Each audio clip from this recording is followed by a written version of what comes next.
കാശിനാഥൻ ഭാഗം 77. രചന അവതരണം ദിവ്യാരാജ്. കണ്ണേട്ടാ.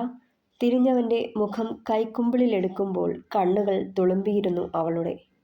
കഴിഞ്ഞ കുറേ നാളായിട്ട് ദിവസവും ഒരല്പനേരം ഫോണിൽ സംസാരിക്കുമെന്നല്ലാതെ ആളെയൊന്ന് കാണാൻ കൂടി കഴിയാത്തതിൻ്റെ വീർപ്പുമുട്ടലിലായിരുന്നു അവനെ കാണുന്ന ആ നിമിഷം വരെയും. അവനെ കണ്ട ആ മാത്രയിൽ കരയിൽ നിന്ന് ജലത്തിലേക്ക് തിരികെ വന്ന മത്സ്യത്തിൻ്റെ കണക്ക് ജീവവായു തിരികെ കെട്ടിയ ആശ്വാസമായിരുന്നു അവളിൽ.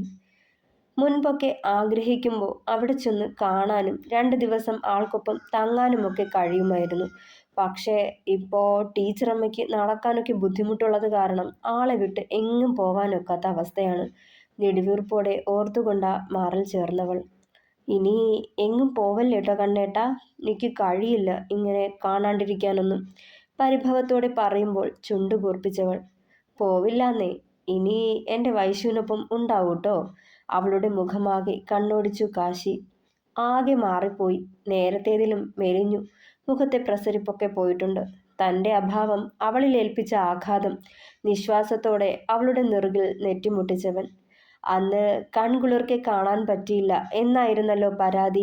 ഇനിയിപ്പോൾ PGക്ക് അഡ്മിഷൻ കിട്ടണത് വരെ ഞാനിവിടെ ഉണ്ടാവും, കണ്ണ് നിറച്ച് കാണാനും നിറച്ച് പ്രണയിക്കാനും. അവളുടെ വിയർപ്പ് പൊടിഞ്ഞ നെറ്റിത്തടത്തിലൂടെ തഴുകിയിറങ്ങിയ ചൂണ്ടുവിരൽ നേർത്ത ആദരങ്ങളും താണ്ടി കണ്ടത്തിലെത്തിയിരുന്നു. വശ്യമായ ചിരിയോടെ അവൻ അവളുടെ ഈറൻ മുടിയിഴകളിൽ മുഖം ചേർത്തു മെല്ലെ ചുമരിലേക്ക് അവളെ ചേർത്തു പിടിച്ചു. കഴുത്തിടുക്കിലേക്ക് മുഖം ചേർത്ത് വെച്ചു. കണ്ണുകൾ കൂമ്പിയടച്ചു വൈശു. അവൻ്റെ അധരം തീർത്ത നേർത്ത താപം നിറഞ്ഞ ചുംബനങ്ങളുടെ മായികതയിൽ ആ മുടിച്ചുരുളിലേക്ക് കൈവിരലുകൾ കടത്തി ഞെരിച്ചവൾ. അവളുടെ കഴുത്തിടുക്കിൽ മുഖമമർത്തിയുള്ള ആ നിൽപ്പ് തുടർന്നവൻ ഏറെ നേരം.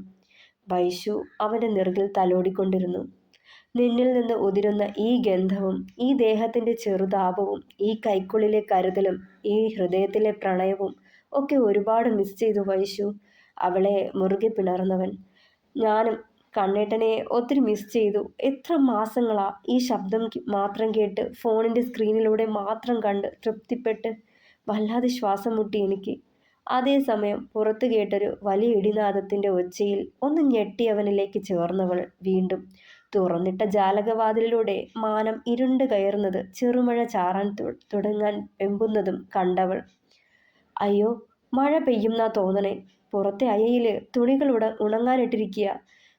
ഞാൻ പോയി എടുത്തിട്ട് വരാം. തിടുക്കത്തിൽ അകന്ന് മാറിപ്പോവാൻ തുടങ്ങിയവളെ അതേ വേഗത്തിൽ തന്നിലേക്ക് ചേർത്തവൻ. ഹീറ്റർ ഓണാക്കാം, ചൂടുവെള്ളം പിടിച്ച് കുളിക്ക്, യാത്രാക്ഷീണമൊക്കെ മാറും. പിന്നെ എന്തേലും കഴിക്കാം, എന്നിട്ട് എത്ര നേരം വേണോ പ്രണയിച്ചോ. ഇന്ന് ഞാൻ കണ്ണേട്ടൻ്റെ അരികത്ത് നിന്ന് എവിടേക്കും മാറില്ല. സ്നേഹവും വാത്സല്യവും നിറച്ച അവളുടെ വാക്കുകൾ ഇടനെഞ്ചൊന്ന് കുളിർന്ന പോലെ. അവളിൽ നിന്ന് അകന്നു മാറാൻ മനസ്സുണ്ടായില്ല. എങ്കിലും മാറി. അവൾ നൽകിയ ടവലും ഉടുത്തു മാറാനുള്ളതുമൊക്കെയും എടുത്ത് ബാത്റൂമിലേക്ക് കയറാൻ ഒരുങ്ങിയവൻ അതേ വേഗത്തിൽ തിരികെ വന്ന് അവളെ വീണ്ടും മുറുകെ പുണർന്നു. കണ്ണേട്ടാ. നേർത്ത നാദം പുറത്തേക്കൊഴുകിയെത്തുന്നതിനു മുന്നേ ആ അധരങ്ങളെ അവൻ നുണഞ്ഞെടുത്തു. വല്ലാത്ത ആവേശമായിരുന്നവന്. അത്ര നാളും ആ അധരമധുരം നുകരാതിരുന്നതിൻ്റെ, അവളിലേക്ക് അലിയാതിരുന്നതിൻ്റെ ഒക്കെ വീർപ്പുമുട്ടലുകൾ സ്വതന്ത്രമായ നിമിഷങ്ങൾ. അധരങ്ങളുടെ നോവറിഞ്ഞ് തുടങ്ങിയതും വൈശു മെല്ലെ പിന്മാറി. കണ്ണേട്ടാ, മതിയിട്ടോ, ചെല്ല്, കുളിച്ചിട്ട് വരൂട്ടോ, ഒരല്പം ശാസനയോടെ പറഞ്ഞവൾ. ശരി ടീച്ചറെ, ഞാൻ കുളിച്ചോളാമേ. തല്ലല്ലേ. കുറുമ്പോടെ അവളുടെ കാതിലൊന്ന് നുണഞ്ഞവൻ. ഈ ചെക്കൻ ഇതെന്താ പറഞ്ഞാൽ മനസ്സിലാവില്ലേ. കള്ള ഗൗരവത്തോടെ നോക്കിയതും. ഞാനൊന്ന് ഫ്രഷായി വന്നോട്ടേടി. ഓക്കത്തിനും കൂടി തരുന്നുണ്ട്. ടീച്ചറുടെ പരാതിയൊക്കെ ഈ ഒറ്റ ദിവസം കൊണ്ട് തീർത്തു തരണുണ്ട് ഞാൻ. വശ്യമായ ചിരിയോടെ അവനത് പറയുമ്പോൾ മുഖമാകെ ചുവന്നവളുടെ. ആ മുഖത്തേക്ക് നോക്കാനുള്ള മടി കാരണം പെട്ടെന്ന് മുഖം തിരിച്ചു. ചെല്ല് ചെക്ക, കുളിച്ചു വായോ, ഞാൻ എന്തേലും കഴിക്കാൻ എടുത്തു വരാം. അത്രയും പറഞ്ഞ് തിടുക്കത്തിൽ വാതിൽ കടന്നു പോയവൾ. വീട്ടിലേക്ക് എത്തിയത് മുതൽ മനസ്സൊന്ന് തെളിഞ്ഞു കാശിനാഥൻ്റെ. ബാംഗ്ലൂരിലെ ഫ്ലാറ്റിലേക്ക് പോയതും അച്ഛനെ കണ്ടതും പഴയ ഓർമ്മകൾ നോവിച്ചതും എല്ലാം നെഞ്ചിലെവിടെയോ ഒരു ഭാരമായി തങ്ങിയിരുന്നു. അതൊക്കെ ത്രയംബകത്തിൻ്റെ പടിക്കൽ വച്ച് എടുത്തു കളഞ്ഞിട്ടാണ് ഉള്ളിലേക്ക് കയറിപ്പോകുന്നത്. ഇവിടെ താനും തൻ്റെ ലോകം, പ്രിയപ്പെട്ടവർ, തൻ്റെ പ്രണയം, അവളുടെ കുറുമ്പുകൾ ഒക്കെ മതി ഓർത്തവൻ. ടാപ്പ് തുറന്നുവിട്ട് വലിയൊരു ചരുവത്തിൽ ചൂടുവെള്ളം പിടിക്കാൻ തുടങ്ങി. സമയം കഴിയുന്തോറും ചൂട് കൂടിക്കൊണ്ടിരുന്നു. പാകത്തിനായതും ടാപ്പ് ഓഫാക്കി ദേഹത്തോടെ ഒഴിക്കാൻ തുടങ്ങി. ചെറുചൂടുള്ള വെള്ളത്തിലെ കുളി വല്ലാത്തൊരു ഉന്മേഷം പകർന്നു. ശരീരത്തെ മഥിച്ചുകൊണ്ടിരുന്ന ക്ഷീണം പാടെ ഒഴുകിയിറങ്ങി. തോർത്തുകൊണ്ട് തല തുവർത്തുമ്പോൾ അവളുടെ ഗന്ധം, തുളസിയിലയുടെ ഗന്ധം മൂക്കിലേക്ക് അരിച്ചു കയറി. അവൾ ഉപയോഗിക്കുന്ന തോർത്താണെന്ന് ചെറുചിരിയോടെ ഓർത്തവൻ. വസ്ത്രം മാറി തിരികെ റൂമിലെത്തുമ്പോൾ ഒരു പ്ലേറ്റിൽ ആവി പറക്കുന്ന നല്ല മുരിഞ്ഞ വെള്ളയപ്പം പൊട്ടാറ്റോ കറിയുമായി അവളുണ്ട്. ടേബിൾ ഫാനിന്റെ മുന്നിൽ നിന്ന് ചൂട് കാപ്പി 2 ഗ്ലാസ്സിലായി മാറി മാറി ഒഴിച്ച് ആറ്റുന്നുമുണ്ട്. ഇതൊക്കെ തന്നെയാണ് താൻ ഇത്ര നാളും ഏറെ മിസ് ചെയ്തത്. തൻ്റെ പെണ്ണിൻ്റെ ഈ കരുതൽ ഓർത്തുകൊണ്ട് അവൾ കരികിലേക്ക് ചെന്ന് തലയൊന്ന് കുടഞ്ഞു. ഈറൻ വിട്ടുമാറാത്ത വെള്ളത്തുള്ളികൾ അവളുടെ മുഖത്തേക്ക് തെറിച്ചു വീണതും ശാസനയോടെ നോക്കിയവൾ. നല്ലോണം തല തുവർത്തിയില്ലല്ലേ കണ്ണേട്ടാ? അവൻ്റെ കയ്യിലിരുന്ന തോർത്ത് പിടിച്ചെടുക്കുമ്പോൾ അവൻ ആഗ്രഹിച്ച നിമിഷമാണിതെന്ന് കണക്കൊരു കള്ളച്ചിരി ആ ചുണ്ടുകളിൽ തെളിഞ്ഞു വന്നു. സാരിയുടെ തലപ്പെടുത്ത് അരയിൽ ചെരുകി വയ്ക്കുമ്പോഴാ ഉദരം പകുതിയോളം തെളിഞ്ഞു കണ്ടു. ഇരുനിറത്തിലെ ആലില വയറിലെ നേർത്ത സ്വർണ്ണ നിറത്തിലെ രോമരാജികളിൽ ചുണ്ടമർത്താൻ കൊതിച്ചു കാശിയുടെ മനസ്സ്. അപ്പോഴേക്കും സാരി നേരെ പിടിച്ചിട്ട് ഉദരഭാഗം മറച്ചു കളഞ്ഞവൾ ദൈന്യതയോടെ അവളെ മുഖമുയർത്തി നോക്കിയതും, ഒക്കത്തിനും ഒരു സമയമുണ്ട് എൻ്റെ കാശിനാഥ. ആദ്യം തല തുവർത്തി ഭക്ഷണം കഴിക്ക്, ഇല്ലെങ്കിലേ എൻ്റെ ചെക്കൻ ഭക്ഷണം കഴിപ്പ് നടക്കില്ല. ചിരിയോടെ പറഞ്ഞവൾ. ഒക്കത്തിനും കൂടി ഞാൻ നല്ലോണം തരുന്നുണ്ട് കേട്ടോടി പെണ്ണെ. മെല്ലെ അവളുടെ വയറിലൊന്ന് പിച്ചിയവൻ. എനിക്ക് നൊന്തൂട്ടോ കണ്ണേട്ടാ. അവനെ ഒന്ന് കൂർപ്പിച്ചു നോക്കിയതും വയറിലേക്ക് മുഖമമർത്തിയിരുന്നവൻ തോർത്തെടുത്ത് തലയൊന്നൊതുക്കി തുവർത്തി തുടങ്ങി വൈശു. അച്ഛനെ കാണാൻ പോയിരുന്നുല്ലേ? എന്തു പറയണു? അതിനു മറുപടിയായി ഒന്ന് നെടുവീർപ്പെട്ടേയുള്ളൂ കാശിനാഥൻ. കണ്ണേട്ടാ നീട്ടി വിളിച്ചവൾ. വിഷമമുണ്ടോ? ഇല്ലെന്ന് തലയാട്ടിയവൻ. പിന്നെന്താ പെട്ടെന്ന്? പറഞ്ഞു നിർത്തിക്കൊണ്ട് മുഖം മെല്ലെ പിടിച്ചുയർത്തി. ആ മുഖത്തെ നോവ് കണ്ടതേ അവൾക്കും ദുഃഖം തോന്നി. അച്ഛൻ ചെയ്തതൊക്കെ തെറ്റാ വൈശു. പക്ഷേ ഇപ്പോഴത്തെ അവസ്ഥ കാണുമ്പോൾ വല്ലാത്ത നോവാടി.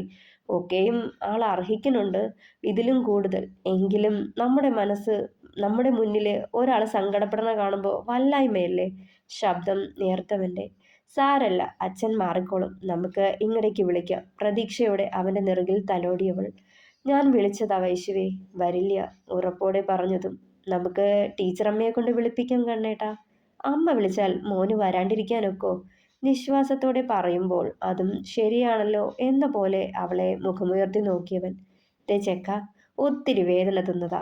ഇനിയും ഓരോന്ന് മനസ്സിലിട്ട് സ്വയം നീറിയാലേ ഞാൻ ചൂരലെടുക്കൂട്ടോ. കണ്ണുരുട്ടി പറഞ്ഞതും സാരിയുടെ തലപ്പ് മെല്ലെ മാറ്റി ഉദരത്തിലേക്ക് മുഖമമർത്തിയവൻ ഒതുക്കി വെച്ച മടിക്കുത്തൊന്ന് താഴ്ത്തി ഉദരത്തിൽ ചുണ്ടുകൾ ചേർത്തു.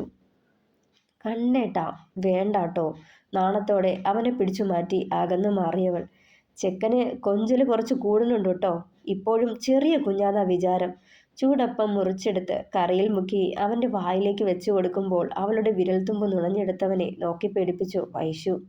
ഇങ്ങനെ നോക്കി പേടിപ്പിക്കൽ എൻ്റെ ടീച്ചറെ. എനിക്ക് കുറുമ്പ് കാട്ടാനും പ്രണയിക്കാനും ഇങ്ങനെ ചേർത്ത് പിടിക്കാനുമൊക്കെ നീ മാത്രമല്ലേ ഇടിയുള്ളൂ. അവളെ മടിയിലേക്ക് പിടിച്ചിരുത്തിക്കൊണ്ട് ഇരു കയ്യാലെയും ചുറ്റിപ്പിടിച്ചവൻ. അമ്മയുടെ വാത്സല്യവും സ്നേഹവും കരുതലും മാത്രമല്ല, പാതിയുടെ പ്രണയവും കാമവും മോഹവും അതിൻ്റെ തീവ്രതയിൽ താൻ അറിഞ്ഞതേ നിന്നിൽ നിന്നാ. അന്നത്തെ അതേ വീര്യമാ ഇപ്പോഴും നീ എന്ന ലഹരിക്ക്. കാതൂരം നേർത്ത നാദത്തോടെ പറയുമ്പോൾ ദേഹം കോരിത്തരിച്ച പോലെ തോന്നി വൈശുവിന്. തന്നിൽ അലയാൻ വെമ്പുന്ന അവൻ്റെ വിരൽത്തുമ്പുകളെ വീണ്ടും തടഞ്ഞു വെക്കാൻ കഴിയില്ലെന്നായി. വേഗം അത്രയും കഴിപ്പിച്ച് പ്ലേറ്റും എടുത്ത് താഴേക്ക് ഇറങ്ങാൻ ഒരുങ്ങിയതും, ടീച്ചറെ വൈകരുതേ, വേഗം പോന്നേക്ക്, ചുണ്ടൊന്നൊഴിഞ്ഞ് കള്ളച്ചിരിയോടെ പറഞ്ഞവൻ. വീണ്ടും റൂമിലേക്ക് തിരികെ വരുമ്പോൾ ദേഹമാകെ വിറച്ചു അവളുടെ. വരാൻ പോകുന്ന സുന്ദര നിമിഷങ്ങൾ മാത്രമായിരുന്നു മനസ്സിൽ. ചാരിക്കിടന്ന വാതിൽ മെല്ലെ തുറന്ന് അകത്തേക്ക് കയറിയതേ അരയിലൂടെ അവൻ്റെ കൈകൾ ചുറ്റി വരിഞ്ഞിരുന്നു. ഒന്നുരിയാടാനും മുന്നേ ആ വിരിമാറിലേക്ക് ചേർത്ത് പിടിച്ചു. വാതിലടച്ചു കുറ്റിയിടുമ്പോൾ ഉള്ളെന്ന് പിടച്ചവളുടെ. ഭയം കൊണ്ടല്ല, അവൻ്റെ മുഖത്തേക്ക് നോക്കാനുള്ള ചമ്മല് കാരണം. എടുത്തുയർത്തി അവളെ കട്ടിലിന് മുകളിലേക്ക് കിടത്തുമ്പോൾ ഇനിയും കാത്തിരിക്കാൻ ക്ഷമയില്ലെന്നായിരുന്നു അവൻ്റെ കണ്ണുകൾ മൊഴിഞ്ഞത്. അവളുടെ മുകളിലേക്ക് വേഗം അമർന്നു. ഇത്ര നാളും പകരാൻ കഴിയാതെ പോയ ആ പ്രണയം ഒട്ടും ചോരാതെ അവളിലേക്ക് പകരാൻ വെമ്പി മനസ്സ്. പുറത്ത് മഴ ശക്തമായി പെയ്തു തുടങ്ങുമ്പോൾ അകത്തേക്കും ആ കുളിര് വ്യാപിച്ചു. വടക്ക് വശത്ത് ചെറുതായി ചാരിയിട്ട അഴിയില്ലാത്ത ജനാലയിലൂടെ വരുന്ന നേർത്ത വെട്ടത്തിൽ കണ്ടിരുന്നു അവന്റെ മുഖം തന്നിലേക്ക് അടുക്കുന്നത്. ക്ഷണം നേരം കൊണ്ട അധരം തന്റെ അധരത്തെ ബന്ധിച്ചവ നുകരുമ്പോൾ അവന്റെ കൈവിരലുകൾ പുത്തൻ വീച്ചിൽപ്പുറങ്ങൾ തേടി അലയുകയായിരുന്നു. ആർത്തലച്ച് പെയ്തൊഴിയുന്ന മഴയുടെ തണുപ്പിലും ഇരു ശരീരങ്ങളും ചൂടുപിടിച്ചു. നേർത്ത വികാരങ്ങളാൽ തനുവും മനവും ഒരുപോലെ നിറഞ്ഞു. അവന്റെ അധരങ്ങളിൽ നിന്നേൽക്കുന്ന ഓരോ ചുംബനങ്ങളും മൃദുസ്പർശങ്ങളും അവളിലെ സ്ത്രീഭാവം ഉണർത്തിക്കൊണ്ടിരുന്നു. നാളുകൾക്ക് ശേഷമുള്ള ഒത്തുചേരലിന് സാക്ഷ്യം വഹിക്കാൻ ഒരുങ്ങുന്ന നിമിഷങ്ങൾ. ഇനിയും ഒരു നിമിഷം കൂടി കാക്കാൻ വയ്യെന്ന പോലെ ഇരു ഹൃദയങ്ങൾ. വൈശു, പെയിനുണ്ടാവും, കുറെ നാളായില്ലേ? അവളുടെ കാതിലായി പതിഞ്ഞ ശബ്ദത്തിൽ പറഞ്ഞതിനൊപ്പം കാതിടുക്കിലായി ചുണ്ടമർത്തിയവൻ. മെല്ലെയൊന്ന് തലയാട്ടിക്കൊണ്ട് പുഞ്ചിരിച്ചേയുള്ളവൾ. നേർത്ത അധരങ്ങളിൽ അവന്റെ അധരങ്ങൾ ഗാഢമായി പുൽകി. ഏതോ ഒരു നിമിഷം അവൻ അവളിലേക്ക് അലിഞ്ഞു ചേർന്നു. മഴ ഭൂമിയിലേക്ക് തഴുകി അലിഞ്ഞിറങ്ങുന്ന പോലെ കരയെ പുൽകി കടൽ അലിഞ്ഞു. കാശി പറഞ്ഞതുപോലെ ആ നിമിഷങ്ങൾ വേദന സമ്മാനിച്ചുകൊണ്ട് തന്നെ കടന്നുപോയി. വൈശുവിന്റെ കണ്ണുകൾ നിറഞ്ഞിരുന്നു. അവന്റെ കൈവിരലുകൾ കോർത്ത വിരലുകൾ മുറുകെ പിടിച്ചവൾ. കണ്ണേട്ടാ, വിതുമ്പലോടെ ചുണ്ടുകൾ വിറച്ചുമാറി. വൈഷ്ണവി ടീച്ചറെ, ഒത്തിരി കരഞ്ഞോ? അവളുടെ കണ്ണുകൾ മെല്ലെ തുടച്ചുകൊണ്ട് ചോദിക്കുമ്പോൾ ഇല്ലെന്ന് തലയാട്ടിയവൻ. ഇത്ര ദിവസത്തെയും പോലെയല്ല, ബിസിയായിരിക്കും PG ക്ലാസുകൾ. എന്നാലും എന്നും അടുത്തുണ്ടാവും ഞാൻ, ചിരിയോടെ പറയുമ്പോൾ ആ നെഞ്ചിൽ മുഖമമർത്തിയവൾ. ഇനി എന്താ കണ്ണേട്ടൻ്റെ അടുത്ത പ്ലാൻ? എൻട്രൻസ് എക്സാമിന് ഇനിയും ദിവസങ്ങളില്ലേ? അതുവരെ? അധിക ദിവസങ്ങളൊന്നും ഇല്ലെൻ്റെ വൈശുവേ. ഇനി എക്സാമിന് വേണ്ടി പ്രിപ്പയർ ചെയ്യണ്ടേ? പിന്നെ കുറുപ്പ് ഡോക്ടറെ ചെന്നൊന്ന് കാണണം. അവിടെ നിന്നല്ലായിരുന്നോ തുടക്കം? ചെറുചിരിയോടെ പറഞ്ഞതും. വെറുതെ കാണാൻ പോകുന്നോ അതോ അവിടെ പാർട്ട് ടൈമായിട്ട് വർക്ക് ചെയ്യാനോ? അവൻ്റെ നെഞ്ചിൽ താടി കുത്തിക്കൊണ്ട് ചോദിച്ചവൾ. എൻ്റെ വൈശുവേ, PGക്കിടയിൽ അങ്ങനെ പാർട്ട് ടൈം ചെയ്യാനൊന്നും പറ്റില്ലടി. ഉറങ്ങാൻ കൂടി നേരണ്ടായാൽ മതി. അപ്പോഴല്ലേ പാർട്ട് ടൈം. കൂടുതലും ക്ലിനിക്കൽ പ്രാക്ടീസ് ആവും, നൈറ്റ് ഷിഫ്റ്റും ഉണ്ടാവും. അപ്പോഴൊക്കെ അന്നത്തെ മാതിരി മുഖം വീർപ്പിച്ച് ഇരുന്നേക്കല്ലേ പെണ്ണെ. ചിരിയോടെ അവളുടെ കവളിൽ തട്ടുമ്പോൾ. പോ കണ്ണേട്ടാ, അത് പിന്നെ എനിക്ക് ഒരിത്തിരി നേരം കൂടി കാണാൻ പറ്റാത്തോണ്ടല്ലേ. പരിഭവത്തോടെ ചുണ്ടുകൂർപ്പിച്ചതും. ആ കടം കൂടി വീട്ടാനുള്ളതല്ലേ ഇനിയുള്ള ദിവസങ്ങൾ. നിന്റെ എല്ലാ പരാതിയും മാറ്റിത്തരണുണ്ട് ഞാൻ. കള്ളച്ചിരിയോടെ ഷീറ്റിൽ പിടിച്ചു വലിച്ചു മാറ്റിയിരുന്നവൻ. കണ്ണേട്ടാ, ശാസനയോടെ കണ്ണുരുട്ടിക്കൊണ്ട് ആ ഷീറ്റിൽ പിടുത്തമിട്ടവൾ. ഒറ്റ കുതിപ്പിന് അവളിലേക്ക് അമർന്നു കാശിനാഥൻ വീണ്ടും. നറുചുംബനങ്ങളുടെയും സ്പർശനങ്ങളുടെയും മാസ്മരികതയിൽ അവളെ തൊട്ടുണർത്താൻ. ഒരു ഉറക്കം കഴിഞ്ഞ് വൈശു ഉണരുമ്പോൾ മഴ നന്നായി തുവർന്നിരുന്നു. ക്ലോക്കിലേക്ക് നോക്കുമ്പോൾ 2 മണി. എൻ്റെ ദേവി, സമയം ഒത്തിരി ആയല്ലോ. ഓർത്തുകൊണ്ട് ചാടിപ്പിടച്ചെഴുന്നേൽക്കാൻ നോക്കുമ്പോൾ വയറ്റിന് നല്ല ഭാരം പോലെ. എഴുന്നേൽക്കാൻ പറ്റുന്നില്ല. നോക്കുമ്പോൾ കാശിനാഥൻ്റെ കൈ അവളുടെ മീതെയാണ്, ചുറ്റിപ്പിടിച്ചിരിപ്പുണ്ട്. ആളെ നോക്കുമ്പോൾ ഒന്നും അറിയാണ്ട് നല്ല ഉറക്കവും. മെല്ലെ ഒന്നുയർന്ന് അവൻ്റെ നെറ്റിയുടെ മുകളിലായി വീണുകിടന്ന നീളൻ മുടിയിഴകളെ വശത്തേക്ക് ഒതുക്കി ആ വിരിനെറ്റിയിൽ ചുണ്ടുകൾ അമർത്തിയവൾ. എൻ്റെ വൈഷ്ണവി ടീച്ചറെ, നേർത്ത നാദത്തിൽ പറയുന്നതിനൊപ്പം അവളെ ചുറ്റിപ്പിടിച്ച് ആ ഉറക്കത്തിലും. ഈ കണ്ണേട്ടൻ പിറുപിറുത്തുകൊണ്ട് മെല്ലെ അവനിൽ നിന്ന് അകന്നു മാറി. കൈ പിടിച്ചെടുത്ത് ബെഡിലേക്ക് വെച്ചിട്ട് എഴുന്നേൽക്കാൻ നോക്കുമ്പോൾ ദേഹത്തിന് വല്ലാത്ത വേദന അനുഭവപ്പെട്ടു. നറുചിരിയോടെ അവനെ ഒന്നുകൂടി നോക്കിയ ശേഷം മെല്ലെ ഷീറ്റ് കൂട്ടിപ്പിടിച്ച് ടവലും എടുത്ത് ബാത്റൂമിലേക്ക് നടന്നു. ദേഹമൊന്ന് നനച്ച് ഒരു കുർത്തിയും ലെഗീനുമിട്ട് താഴേക്ക് വരുമ്പോൾ ഉമ്മറത്ത് മുത്തശ്ശി ഇരിപ്പുണ്ട്, കൂടെ വസുമതി ചേച്ചിയും. അല്ല, മോളെന്തേ ഊണ് കഴിക്കാൻ വരാഞ്ഞേ? കണ്ണൻ ഉറങ്ങുവല്ലേ, ശല്യം ചെയ്യണ്ടെന്ന് ഓർത്താ വിളിക്കാൻ വരാതിരുന്നത്.